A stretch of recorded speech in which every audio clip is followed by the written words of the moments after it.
ES Audio. From the Evening Standard in London, I'm Rochelle Travers, and this is The Leader. Is the AI apocalypse coming? The year is 2050. The location is London, but not as we know it. Godbot, a robot so intelligent it can outsmart any human, is in charge of the United Kingdom. The entire planet, in fact. And just announced its latest plan to reverse global temperature rises, an international zero-child, zero-reproduction policy, which will see all human females systematically destroyed and replaced with carbon-neutral sex robots. Really, Katie? Well, not quite yet, Rochelle. This chilling scenario is, of course, thankfully, entirely fictional. But some experts believe it could, in theory, become a reality in as soon as a few decades if we humans don't step in and act now. That's Katie Strick, our senior feature writer and commissioning editor, who's been looking into why AI experts are sounding the alarm on the potential dangers of the technology. Katie, concerns around AI seem to have been steadily growing over recent years, but they've now picked up a notch. Why is that? So, unless you've been hiding under a rock on the other side of the solar system for the last few months, you're probably aware of this very real and very current AI development, which is Microsoft's new chatbot, ChatGPT, and its growing stream of arch rivals like Google Bard. So most of you will probably be fully aware by now, the bot has been dominating headlines and dinner table conversations since its launch in November. And that's all because it can instantly respond to complex questions in this very freakily human-like manner.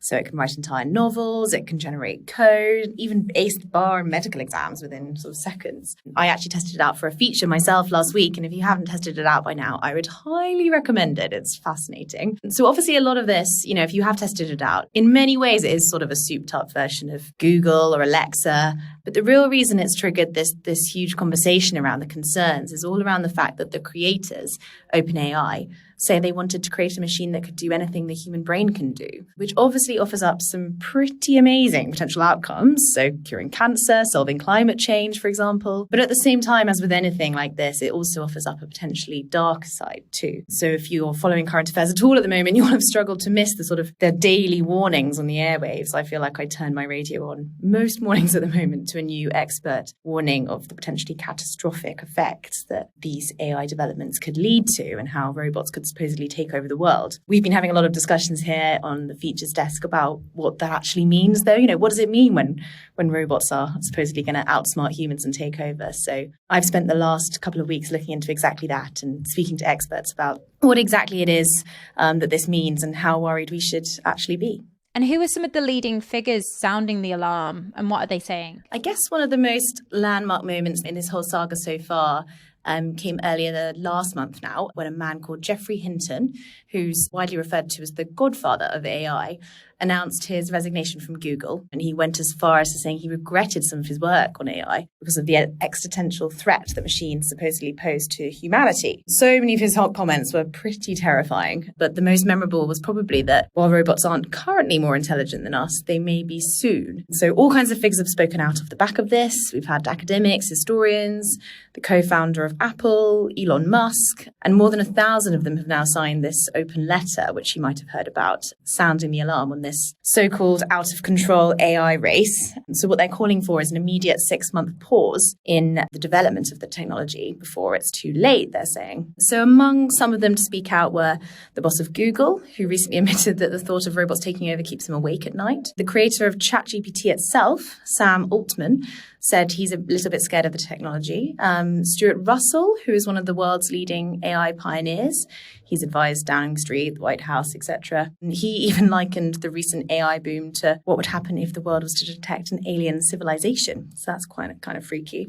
This week, lots of these figures issued a further warning, saying that AI could lead to the extinction of humanity and that mitigating its risk could be as much of a global priority as pandemics and nuclear war. So pretty serious stuff. The worst case scenarios are kind of endless, to be honest, but this week's statement offered 4 potential disaster outcomes that they listed. So the AI is used to build chemical weapons, that AI-generated misinformation destabilizes society, that AI's power gets into an increasingly small number of hands and then enables sort of what they're calling oppressive censorship, or enfeeblement, which is where humans become dependent on AI so much that we sort of can't live without it. That's a scenario that's been portrayed in quite a few apocalyptic sci-fi films so far. These are obviously all worst-case scenarios, but most experts agree that they are technically plausible if governments don't step in and regulate.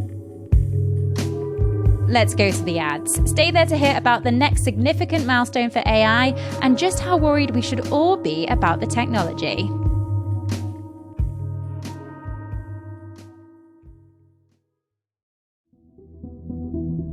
Welcome back. Still with me is Katie Strick, commissioning editor and senior feature writer at the Evening Standard. Okay, so if regulation doesn't happen, what are the timeframes we're talking about for some of these worst case scenarios? So it's probably best for me to start with a couple of definitions before I talk about timeframes. So without getting too nitty-gritty, there are basically two stages of AI development that experts are worried about. So the first is called AGI, which stands for Artificial General Intelligence. And that's essentially AI that can learn and perform most intellectual tasks that human beings can, which is essentially the ultimate goal of bots like ChatGPT and Google Bard. Microsoft actually recently claimed that its latest version of ChatGPT already shows sparks of AGI, which is interesting, but most experts say they expect it to arrive within a matter of decades. So Geoffrey Hinton, who I talked about earlier, he recently said that he used to think AGI was 20 to 50 years away, but now he thinks it may be 20 years or less, and that even 5 years is not out of the question. So that's AGI, and then the second and more frightening stage of AI development beyond that is called superintelligence, which is basically machines becoming more intelligent than humans. So some experts say superintelligence is impossible because human-level intelligence is so mysterious that it could only ever exist in the human brain.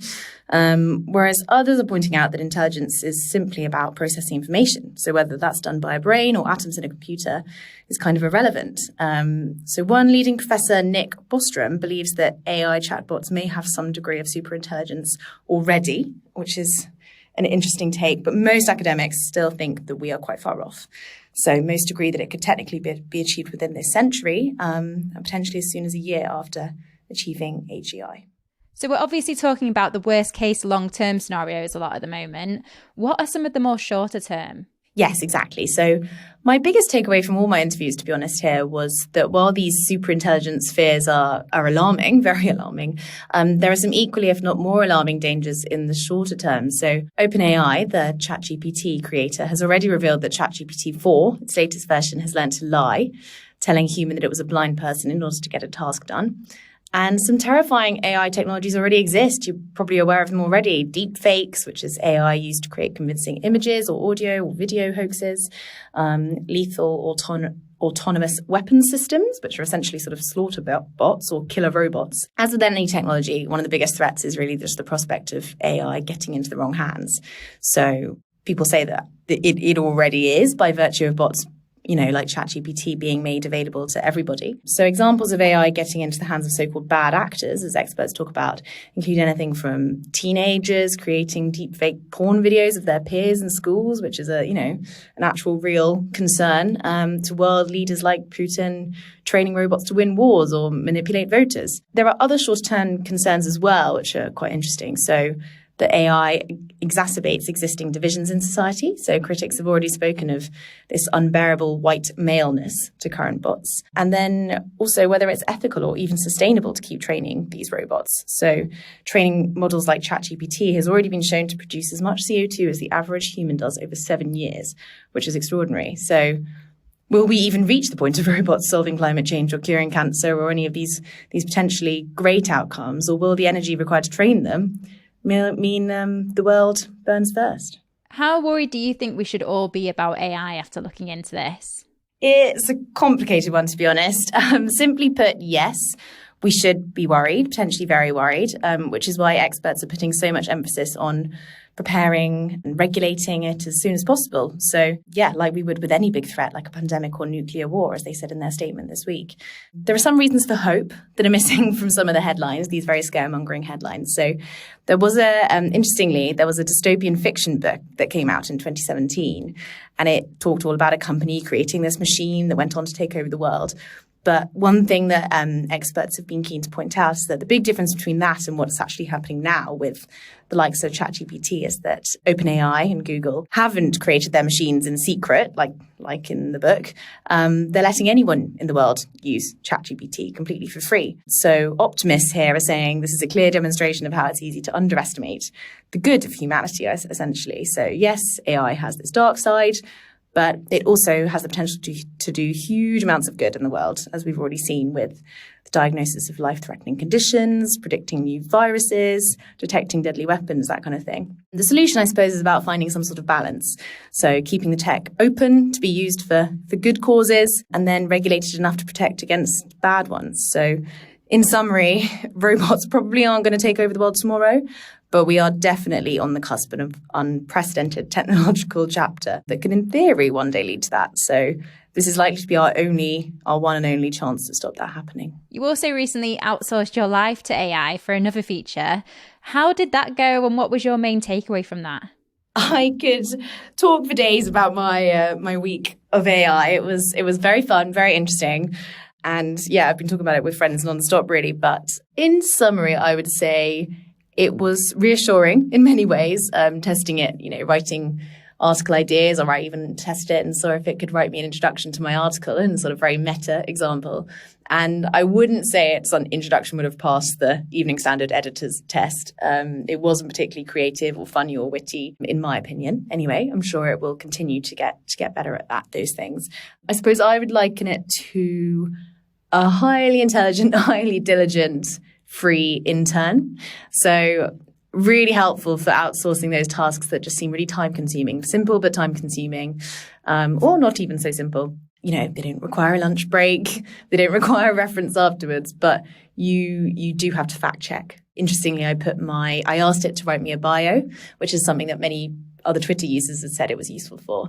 And it got it completely wrong. It told me that apparently I'd been working for the Telegraph for 8 years, that I'd written various books, all things that weren't true. So that kind of example really highlighted the need to fact check. But then, just for simple things like holiday planning, I actually thought was one of the most useful things. So if you just don't know where to start, or I wanted to cycle the coast to coast this summer. So I thought, right, I don't know where I'm going to take my 4-night stay. Or I was actually sort of sitting down with my family saying, how many days is it going to take us? So we looked it up, put in our distances, and it, within seconds, we had a 4 or 5 day itinerary. That's the kind of thing that might have taken us hours of research on Google. And probably the most useful example I found during my week, and the one I'll probably use the most going forward, was I inputted all the different ingredients I had at the back of my fridge, the very few ingredients I had, and said, cook me a meal. And it was a Friday, and I think I'd have totally otherwise gone out to the shops thinking there's no way I can make a meal out of these things, these very random ingredients. And it did. I had a delicious Mediterranean salad. So yeah, it was absolute proof that sometimes just those extra brains that, it would have taken me hours, and I'd been lazy and probably gone to the shops or ordered a Deliveroo. And actually I had a lovely salad awaiting me at the back of my fridge. Little did I know. You can read more from Katie Strick about this story and others on our website, standard.co.uk. And that's it from this episode of The Leader. This podcast is back tomorrow at 4 p.m.